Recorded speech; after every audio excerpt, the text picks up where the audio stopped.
Hi there, I am Sarah Colas. Welcome to the Dressing Up podcast, where we talk about all things bridal, dresses, and general dressing up topics. I love to encourage women to dress up while expressing their personal style with confidence on how to do so. Visit sarahcolas.com to book a bridal alterations fitting or even inquire about designing the custom couture bridal gown of your dreams. I'm so excited to talk to you about this next topic. Let's get started. All right, everybody, welcome back to the podcast. Today we have our special guest, Ella Mucollari. She is a Metro Detroit content creator. She captures behind the scenes moments for Metro Detroit brides, vendors, and events. She has over 8 years of experience in advertising for international brands. And I am so excited to have this chat with you today, Ella. How are you doing today? I'm feeling good.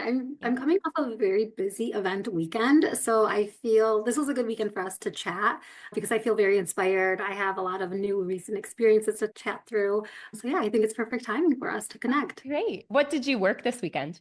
Oh gosh. Okay. The first was a engagement party. It was in home. So not only did I provide content, I followed the bride and the whole party really around for the evening. But something that you may not know about me actually is I also help staff events. So I've provided bartenders and a server for this event in Metro Detroit. So we had a lot of fun. By the end of the event, we were hugging the family, and it felt like we were long lost best friends. So it's one of the perks of being in events and just being around people when they're at their best and celebrating life's most special moments. Absolutely. I also just worked a wedding on Friday, and it's so easy to feel like you become a part of the family. And I know we're vendors, we're professionals, we're doing our job first and foremost. It's always about doing our job, but it's so easy to just fall in love with the family and the couple and the parents. And it's a big honor to be a wedding vendor. Yeah, it's tough. Like you said, there's definitely a line that I like to draw as well between professionalism. But one thing that's exciting, especially for this event, was it was an engagement party. So I think about, well, maybe I can also be a part of the shower and the wedding, and then maybe baby showers. And, we're always celebrating throughout life. So I hope that, our life paths will cross again at one point. I'm going to get to it, but I have so many questions about what you do because this is such a new field and it's so interesting. And so I'm excited to hear your take on a lot of things. But first, I want to start off by talking about your journey in the industry. So you transitioned from advertising to wedding and event content creation. Can you tell me a little bit about that and how you made that switch?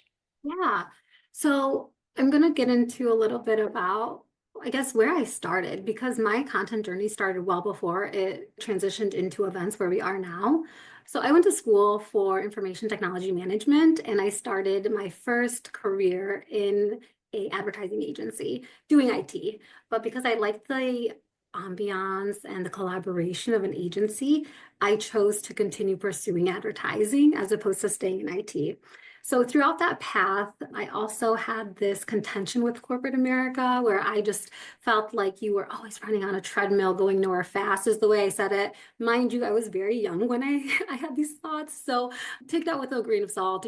I think when you're younger, you have all these ambitions and you think the world is maybe for a good reason. You think like so much can be done in the world. And that was definitely me. I fell under that bucket.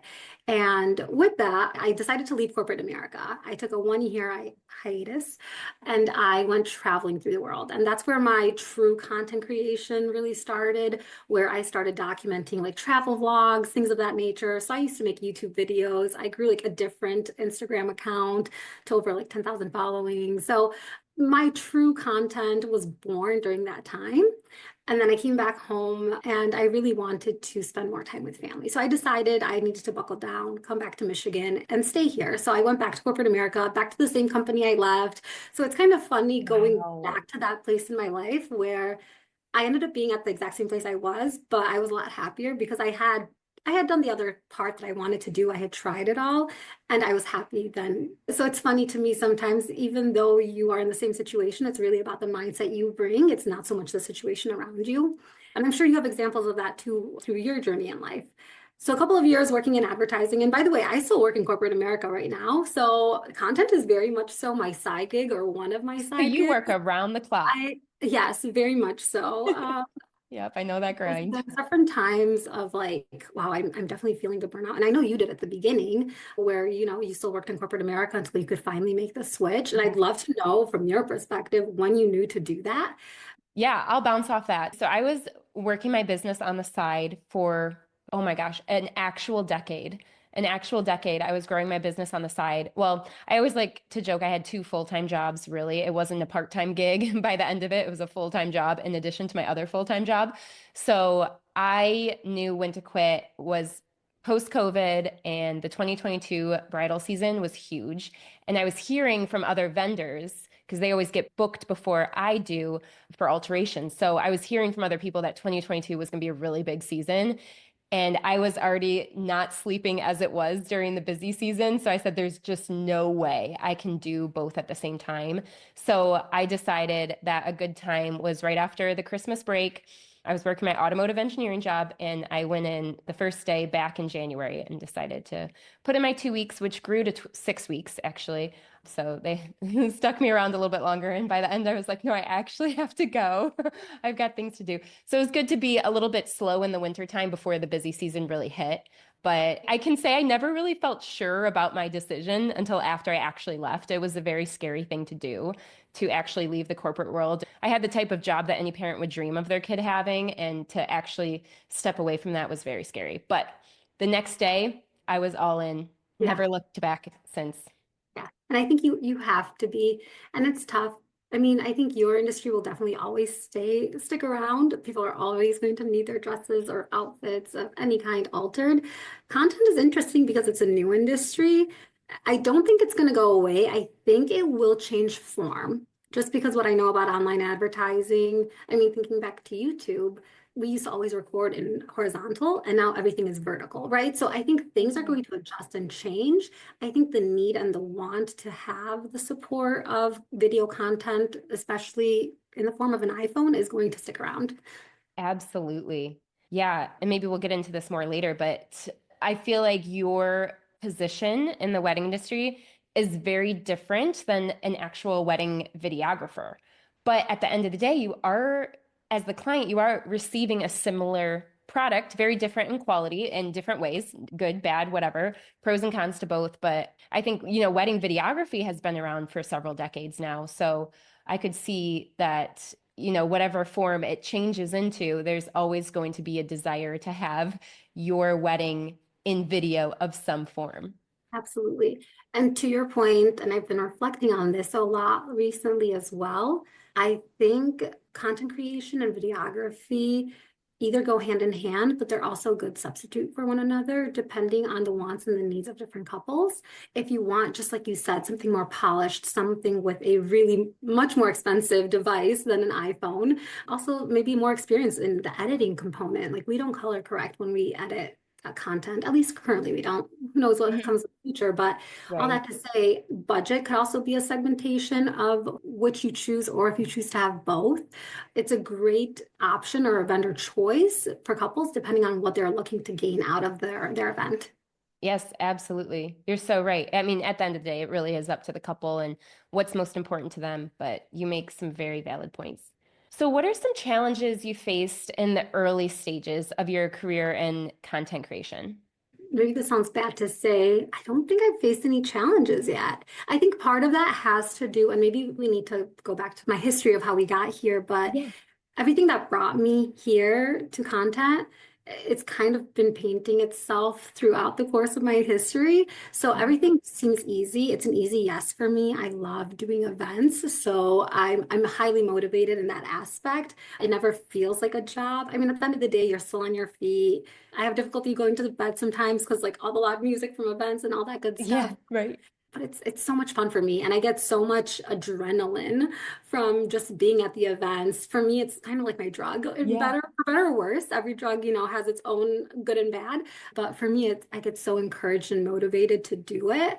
Now, that's not to say that maybe I'm learning as I do different events, like what can I improve? I'm always asking myself, how can I do this differently? What different views can we show? Can I do more of this? I know this is important to the bride. So there's always more I can continue to add on, but I never felt either out of place or anything was ever limiting me because it's always been something I've wanted more of.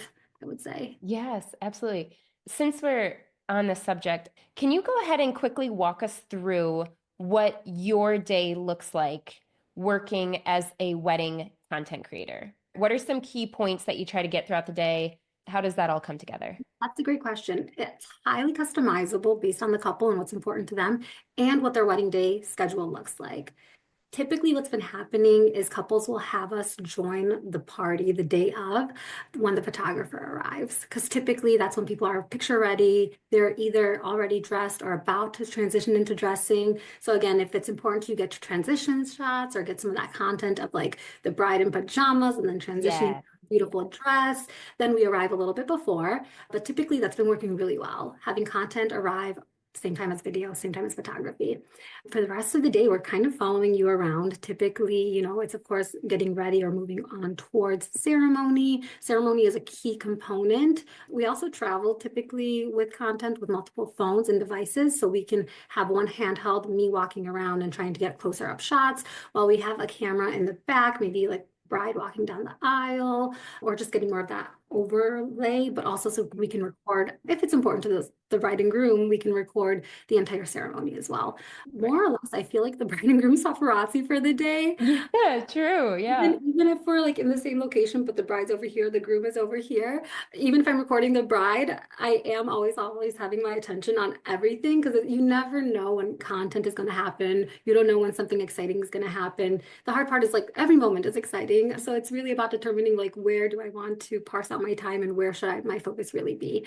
To go with that, there really never is a dull moment. I once had a couple ask me if I could do like, 2 hours here for the ceremony. I'll take a break and then I can join them for dancing. And I was like, I don't think you want that because you're going to be on the whole time. And even if my attention isn't on you, that's a moment where I can take, your bridesmaid to the side and say, hey, when did you know he was the one for her? And I can, record those like really authentic and really memorable like speeches, I guess we call them, directly to the camera. So they're like little love messages to the bride and groom that they can enjoy after.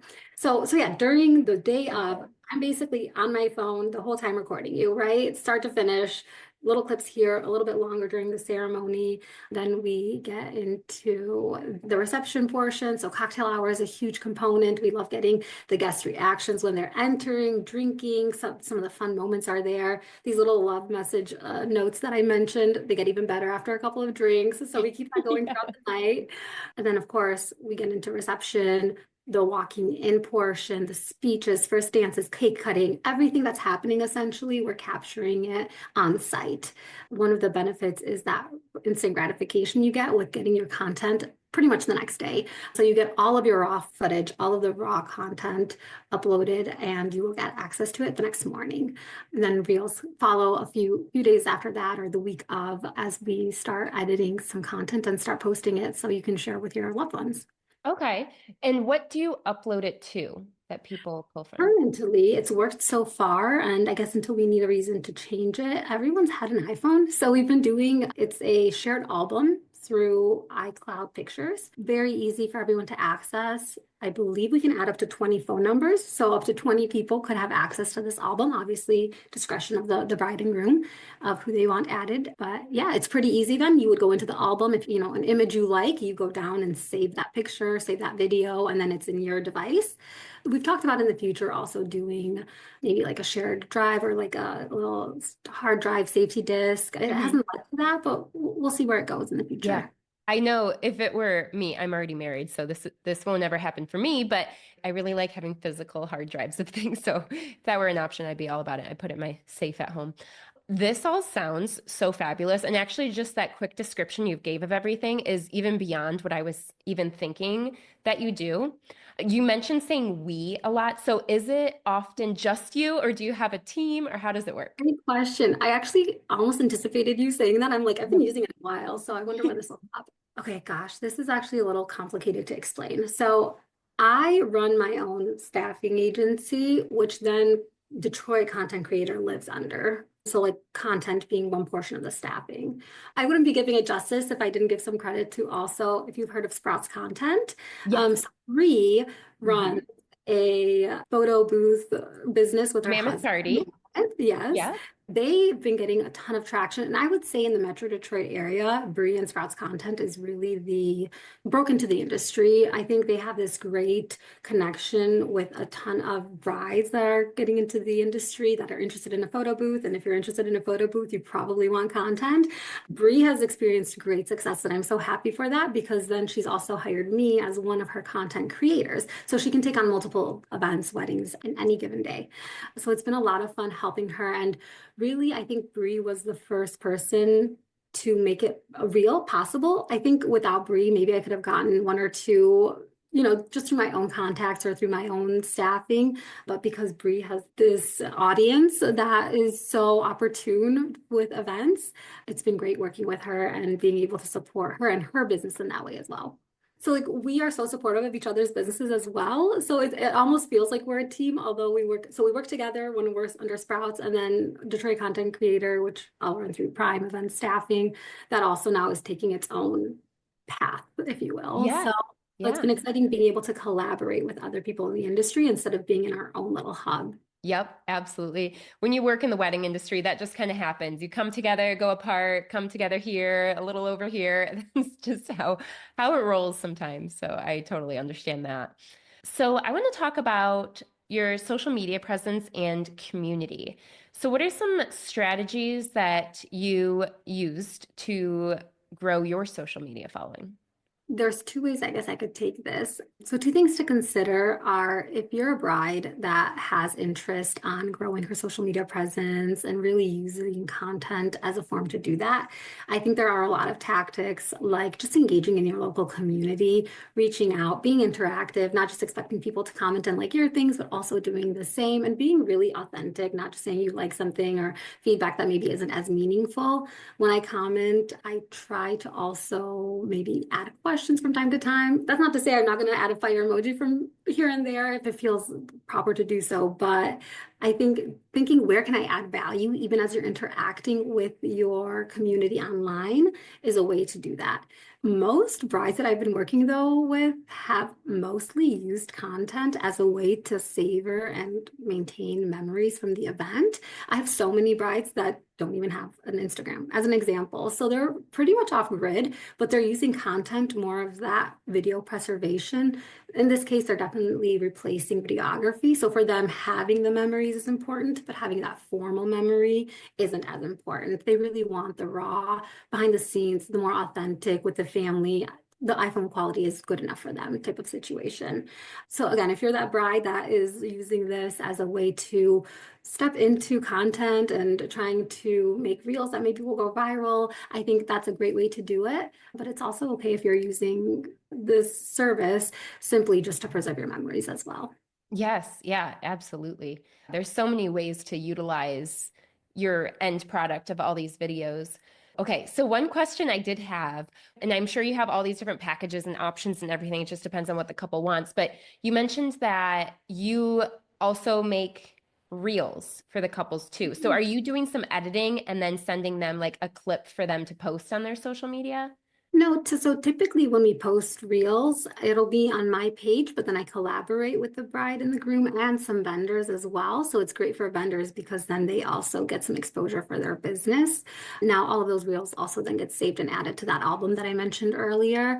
But most of the footage is going to be raw and unedited. Up to this point, I've been doing about 10 reels per event just because I feel so Wow, that's a motivated lot. and I have the time to do it right now. I Yeah. hope that that can continue. I do guarantee at least currently, I guarantee with my packages 2 reels for, Okay. whatever the agreement is. So 2 are going to be edited and very quick and easy to view. The album will be pretty much all of the raw content. So you will have to either create a reel by stitching it together. Some of the content is short form, so like 2, 3 seconds, that could be posted as a story, for example. Yep, yep. I mean, it's just one of those industries that's just so brand new. And I'm sure a decade from now, we're going to look back at this and say, oh, yeah, that started around, 2024 or whenever it was. So, yes, everything here is brand new. And I'm sure everyone listening to this podcast episode right now is curious about this as well. So, something I want to ask you is, do you see any emerging trends with wedding content or things that you find that the couple puts a lot of stress of importance on during the day. Anything in that category? So let's start with trends first. I'm definitely seeing more intimate weddings as a trend. That could be just because of who's booking me. So I guess, take that with a grain of salt. I don't know if necessarily just my audience or my who's interested in this service in particular, but we're seeing a lot of more intimate weddings or unique venue space weddings. For example, we have two 2025 brides that have booked restaurants as their venue. So when you think about that, I love this idea because it creates this smaller, intimate feel. Usually, a restaurant is smaller than a banquet hall, as an example. But also, then you're going to a venue that's already a professional in catering. They don't need to provide, equipment to bring the food on site. It's already there. They've mastered the craft of their dishes, and now they're just serving it. So we'll see. This will be my first time being at a wedding that's in a restaurant, but I'm excited to share the content because it's a unique new form of a venue, but also I'm very excited to see what the behind the scenes looks like and what it's executed like, because I think it has a lot of potential to continue growing in the future. Yeah, absolutely. I love all that. I was just talking with a bride actually just today, and we were chit-chatting about how she was also saying how she thinks weddings have just gotten a little bit smaller in the guest count. So COVID, obviously, super, super small weddings. As soon as COVID was over and people saw, opportunity to have a normal wedding, we just went right back. I didn't think this would happen. We went right back to the big weddings, like immediately, as soon as we could.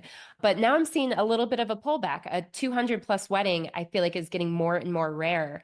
And we all know weddings are very expensive. So I'm finding that people are preferring really nice venues with smaller guest counts than a cheaper venue with a large guest count. So I do think that there is a lot of emphasis, which I think is good, put on the bride and groom and what they want their wedding to look and feel like. And they're prioritizing that, which is great.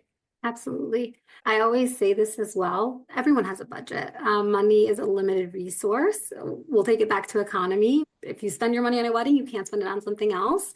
And at the end of the day, like you said, that's not my decision to make or to judge. It's really for the couple and their families to decide together what that will look like. If you determine you have this budget, but it's really important to you to really have an elevated wedding or to really be at the Shinola as an example, because that's one of my dream venues.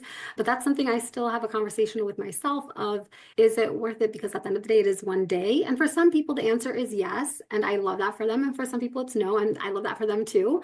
I think it's also important to really get real with the fact that who's there is actually the most important component, because at the end of the day, I also value a wedding and I've been dreaming about it, since I was a little girl. And it's something that I've dreamt my whole life, but I do realize there's a whole life after that wedding day. So the details of the wedding day are going to be important and I want them to be memorable.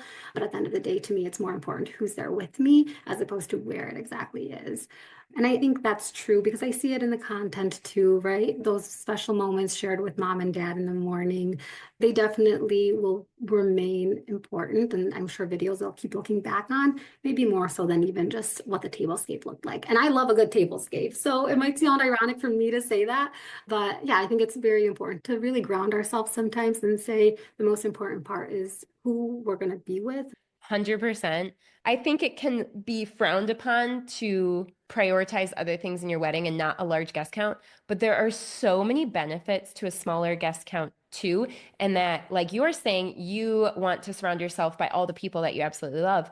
So I think that when your guest count starts to get so big, you have to spend time talking to all of those, let's be honest, like B list, guest list people that you're taking actually time away from your most beloved people there. So I do think that sometimes a smaller guest count is more meaningful for the people that are there, that you get to spend more time with them. Okay, so Ella, when it comes to the art of entertaining and being the host with the most, what is your philosophy on creating memorable and engaging events? Yeah, well, thank you for this question. This really takes me back to more of the staffing portion of the business that I run. So in addition to, of course, running around with being a paparazzi on the day of an event, I also help either staff, but I'll work a lot of events as well. And what this looks like is if you're having a birthday party at your house and you have, 20 people coming over, maybe you already have the food lined up, maybe you need a bartender, maybe you don't. Maybe you just need someone with some extra hands to help you so you can actually enjoy the party and actually talk to your guests. That's the role I really step into. So I can step in and kind of take care of all of the things. Maybe, washing a couple of dishes if it's like fine chinaware. Maybe it's just tossing the trash so the show keeps going. So for me, I really enjoy this component because I'm in people's most intimate part of their lives, their homes, and I'm with their families and I can help them make sure they're just having a good time and everyone is taken care of. In my past, I worked in the restaurant industry since I was 16, so essentially my whole life. Really, the expertise for this part of my life really falls and is ingrained in that. Back to your original question, how can you do that? I think it's just about thinking one step ahead. What do you think the guests need? If you're about to serve dessert, what goes through my mind is where is water at, right? Because typically, if you're having dessert, you're either going to drink your water or you're going to want a sip of water, maybe coffee, right? Maybe if you're serving that, like is our coffee prep before we serve dessert? So it's just being one step ahead of where you actually are in the service of the evening to make sure you have all of the anticipations that you think guests will want taken care of. Another one that people typically don't think of if you're celebrating your birthday, people are going to bring you a gift. Where are we placing gifts, right? So the first thing I'll ask is, okay, where are we doing this? Where is the trash going to be thrown away? Is this dishwasher safe? Where do you want these stored after the event? So it's all about, again, thinking one step ahead of the game. At the end of the day, too, it's hard because an event is going to go the way it wants. You're never going to be able to anticipate. Some people will ask me, like, well, what are people going to drink? I don't know, right? I can give you some recommendations in general, but there's parties where we sold out of Bud Light, and then there were parties where people didn't even touch the beer all night, right? So the guests really paint what the actual dining and the drinking portion of the night looks like. But in general, I like to think, again, like I said, think through the guest, what they're doing throughout the evening, and then you can anticipate what they'll need. You are a busy girl. I know. I always tell my friends, this is a season of my life. This is not the way I want to be forever. I do want to start a family at some point, and I definitely think I want to take a step back to do that. So I'll start eliminating whether it's corporate. I think the nice thing about events is they don't take up the whole week. Events are typically on the weekends. And then the good thing with events is I can pick and choose how many I do.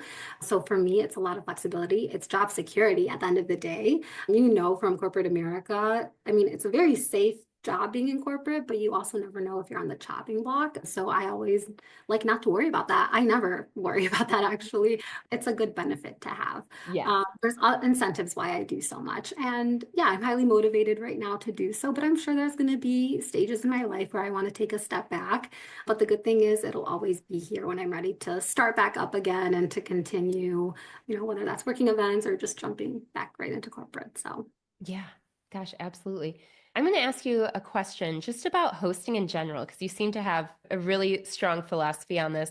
And I love what you said about thinking one step ahead. That is so true. That's like, I feel like what hosting is always anticipating the next move. Do you have one singular tip that you would give to someone hosting an event or party? this is a tip I would give myself. So I hope it helps other hosts. Be kind to yourself, especially because I see so much. I see people who don't have budgets. Okay. Like I've seen events of events. Like I know what it's like to go big. So I guess I kind of hold my own events to that standard. So I have to be nice to myself and say, like, it's not that big of a deal. Like it is, and I want it to be great and special, and I want to focus on like a couple of details that are really meaningful to a couple of guests. But at the end of the day, my advice to myself is always to be nice to myself because, again, it's about gathering the people you love together. Like half my guests probably don't even think about what napkin color I chose or, some of those Yeah. fine details that a typical Yeah. host, I think, is very hyper focused on, which is great because those turn out to be very beautiful and very detailed events. But I think to give more of a tactical piece of advice as well, and I've found this to also work nicely with my own events, is going outside of the norm to make a guest feel special is never unheard. I've worked events where a guest only drinks like Coke Zero or like a specific brand, and the host will go out of their way just to get a six pack just for that one person. And of course, that person loves it because they know they can partake. You're not going to know that right away, so don't feel bad if you don't know the first time you're having this person over. But I think that's one of those things that maybe it's one step extra you have to take, but then it's the impact is heard 10 times more, especially from that person. So you definitely can't do that for all of your guests, especially if you have 30 guests coming over. But I think, if you can do it for a few, I think it makes a difference. Gosh, I love all that so much. Okay, so now we're going to jump into some rapid fire questions. Do you have a favorite event, theme, or trend? We spoke about the restaurants. That is, I won't say favorite yet, but that's one of the trends that I think is really going to take off. So we'll have to come back to this video in a year or so and Yeah. see how the prediction does. Personally, I love whites and greens and bringing it back to nature. So I do love outdoor venues, but you have to take a big risk with outdoor venues because of weather. So I don't know if that's one I'll commit to myself, but I love it aesthetically, being in the outdoors and being at events in that ambiance, my number one. Yeah. Can you name a very memorable behind the scenes moment that you captured with content creation? The memorable moments definitely will be between either the couples themselves, so first looks. I do think couples should do a first look before the ceremony. In my experience, it's been really meaningful, and I think every couple has appreciated doing so. It gives them a little bit of time. It also bakes in some alone time because I think on wedding day, you're so busy running around here and there and also being in big groups, which is great. But to have some time alone, I think that's really valuable. So I would say that, but I also love moments with mom and dad. Everyone focuses, of course, on the bride and, of course, on the groom because it's their big day. But the more I've been doing content, the more I realize it's a big day for your parents as well. I'm like tearing up. I don't know why I'm getting so emotional about it, but it's their first time marrying you too, right? It's a very special day for them. And I think I'm getting more preview into that. Yeah, that's all I'll say Yeah. on that. Yes, I think Mother of the Bride is a very underrated role. We all know Mother of the Bride has no actual formal role on the wedding day. I mean, you got the groom. The groom's always going to be there, but next to the bride, she's like the most important woman in the room. Mother of the groom is also very special, but she does have her moment on the dance floor usually.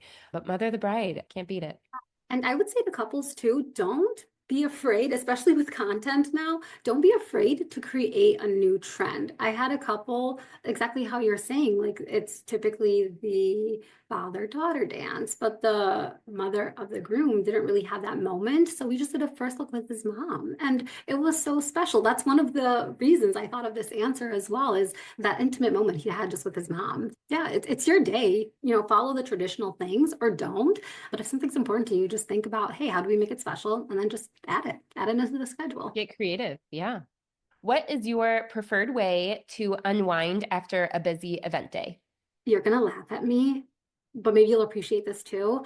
I love cleaning my house.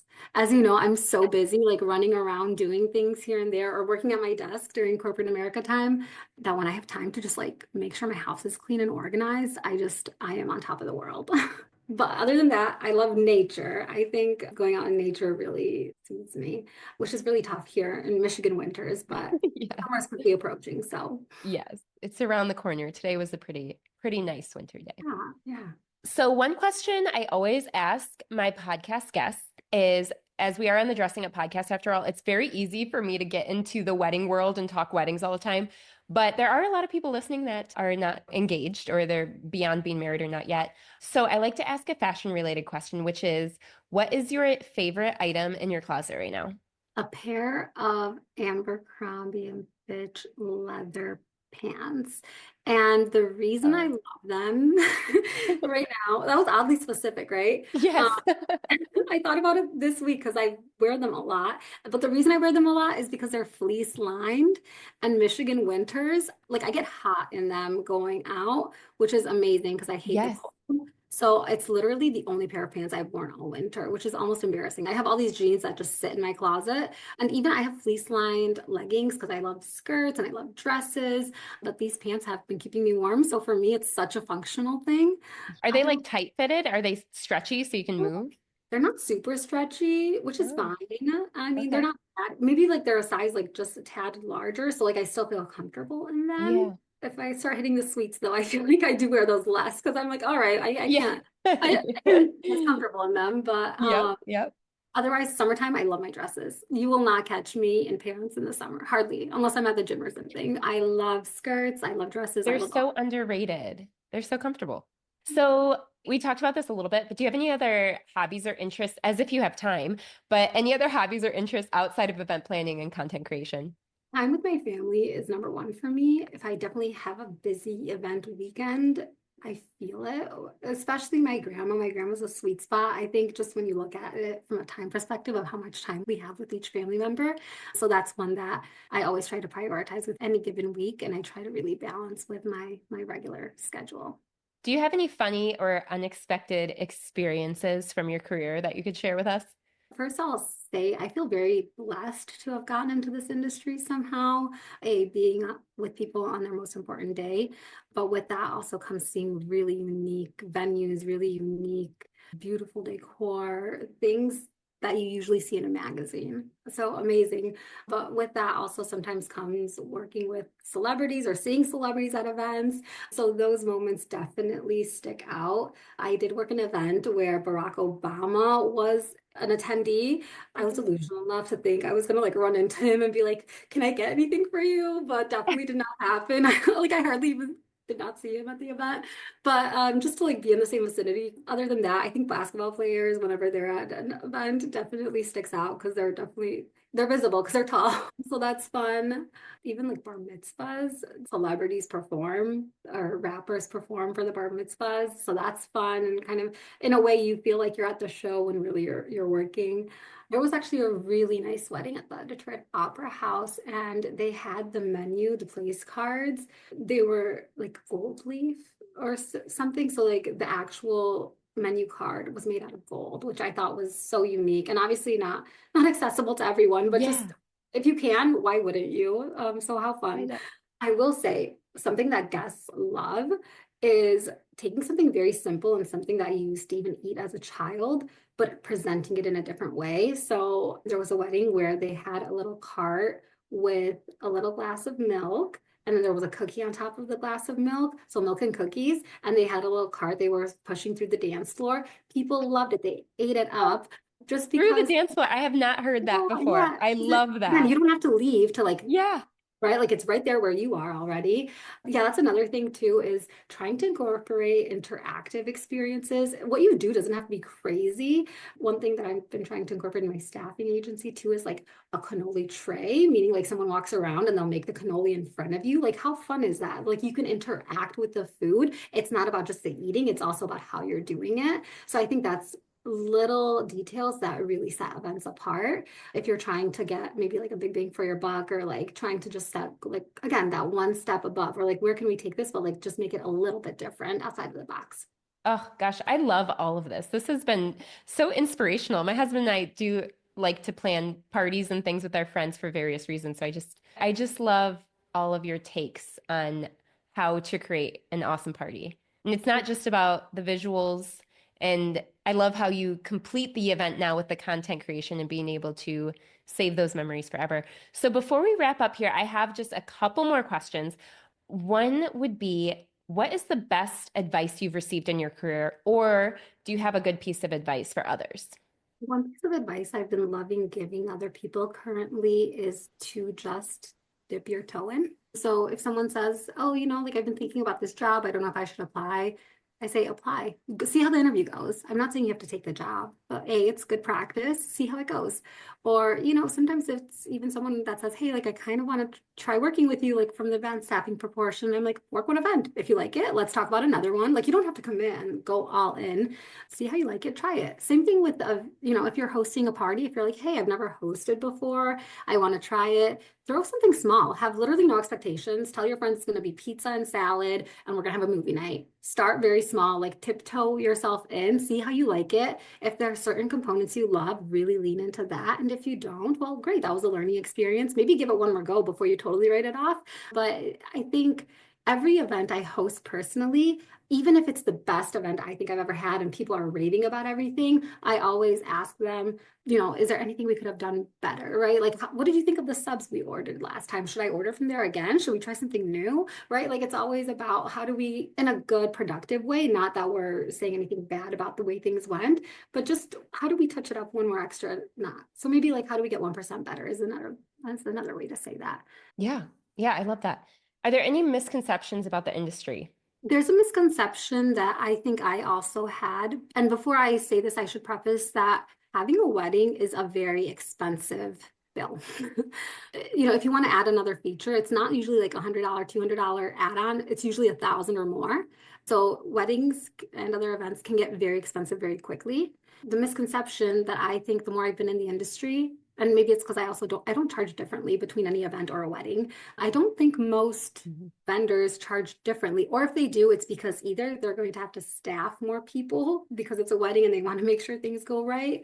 There's a reason for it. I don't think, in my experience, that's not to say no vendors out there, maybe some do a surcharge just because it's wedding, but I think the reality is it's just expensive to do things.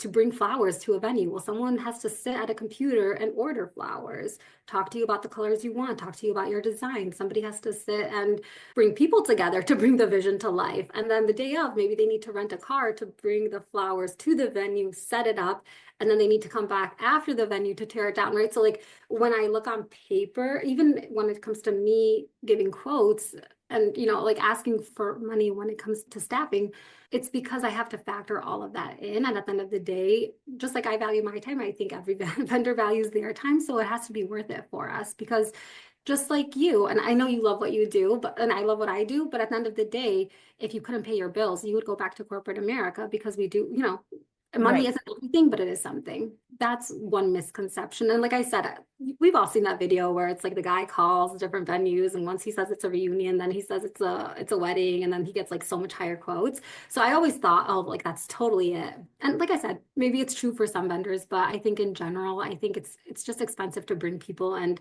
these great ideas in one place. Yeah. And that's where you're getting the expensive bill. It's Yeah. expensive to pay people, even like a house party sometimes, like it's Yeah. food costs Yeah. money. Oh, Yeah. absolutely. Yeah. If you want to host a 150 person birthday party at a very nice, beautiful space on a Saturday night and expect that nothing will go wrong, wedding or not, it gets expensive. You're right.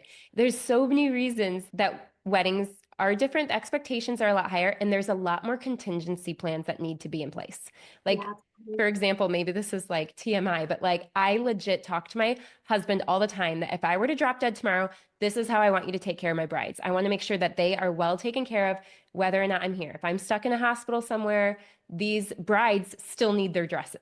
It's not okay for them to not have their dresses for their wedding day. So there's so many sacrifices that are made in order for vendors to make the things happen that they do.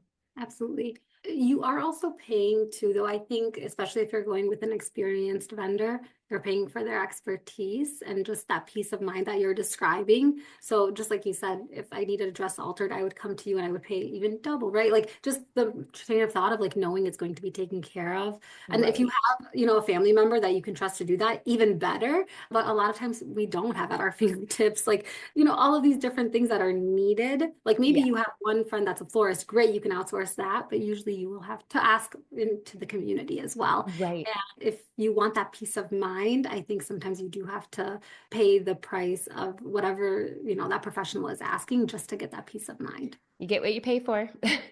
With the wedding industry, especially, I do think you get what you pay for, which again, going back to what the bride and groom wants, prioritize your Yeah. top three things, spend the money on that, and don't spend the money on the things you don't care about. No problem. Okay. Well, thank you so much, Ella, for this wonderful conversation. I love all these different avenues we sporadically went about. I want to make sure that our listeners can connect with you. So, what is your Instagram, and can you spell that for us? Yeah. So pretty simple. It's Detroit_content_creator. Fabulous. So, what would be the first step for a bride and groom interested in content creation? How do they reach out to you? What's the process like? Yeah, I mean, either reaching out to me directly or through DM, that really just starts a conversation. I'll usually jump on a less than 30-minute call just to kind of walk through everything, what's covered, what's not covered, what that payment looks like, and the minimums, all that good stuff. And if it's right for you, I let the bride and groom decide. There's also, of course, as you know, other vendors out there. So I always encourage them to also check out different styles and choose the artist, if you will, that kind of matches your vibe the most as well. Curious, Ella, I did mean to ask you this, so I'm glad I'm remembering because you just briefly mentioned it there. What is your style of content creation?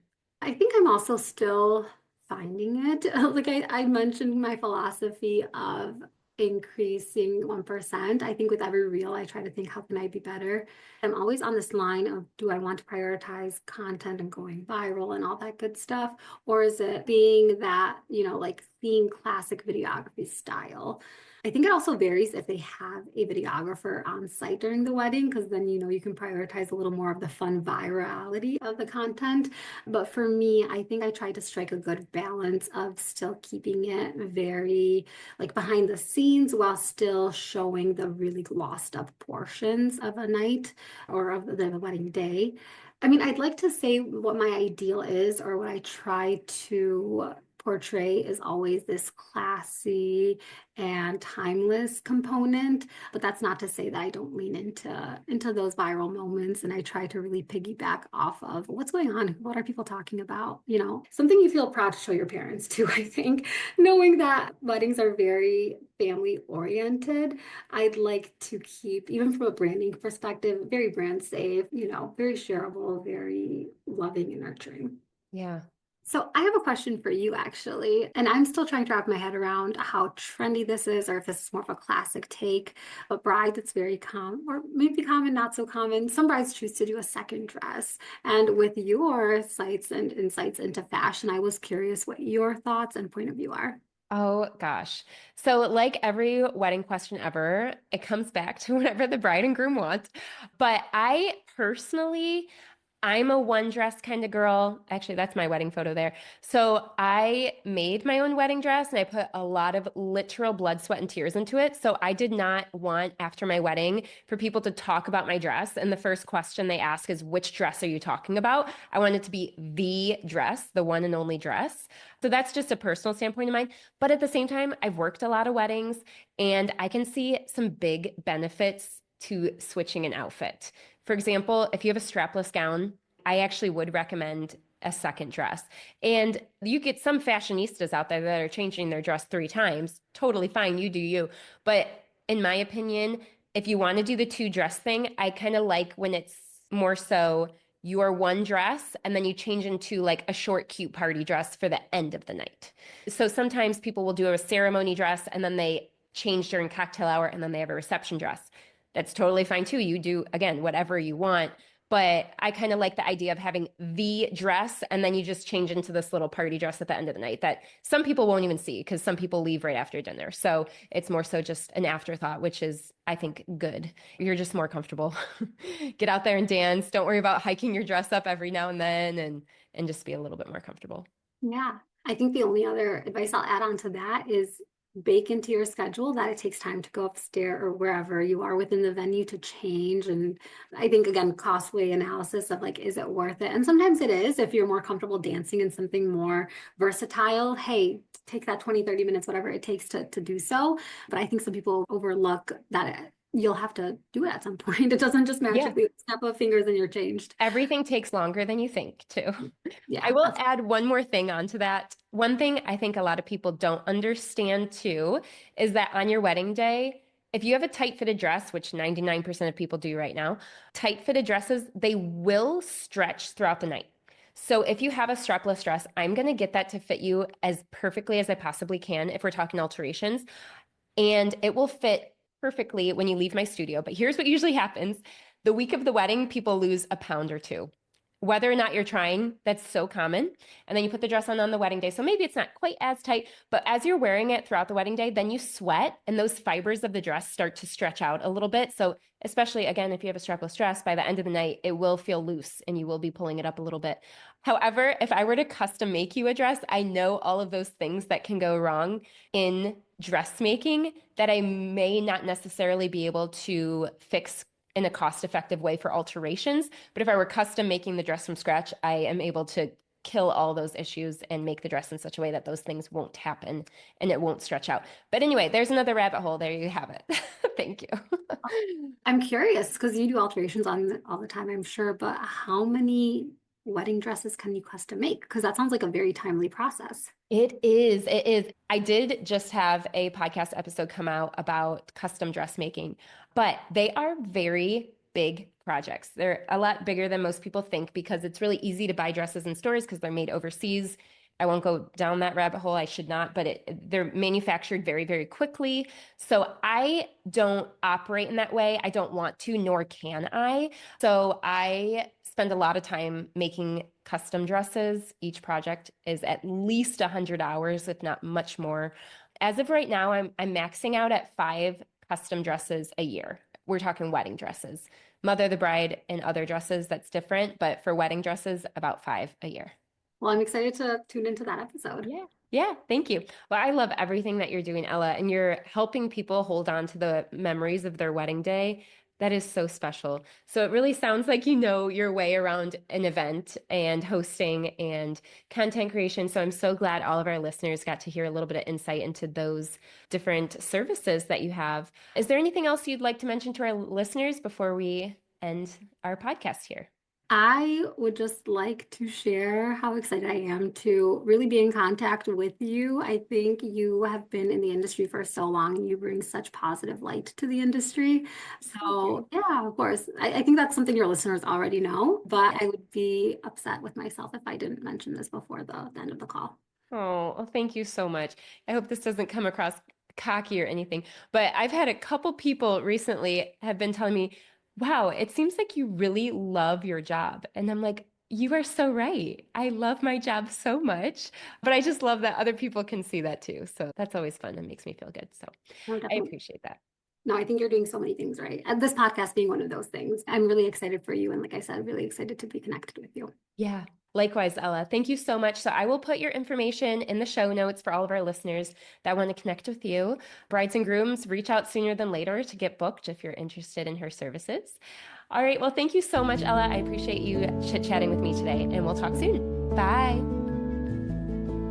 Thank you so much for listening. I hope this episode has allowed you to approach the world with greater confidence in your own personal style. If you have any questions at all, feel free to reach out through email or the inquiry form on the website. I hope you are all ready to go and get dressed up. I look forward to sharing more dressing up tips with you in future episodes. Thanks so much.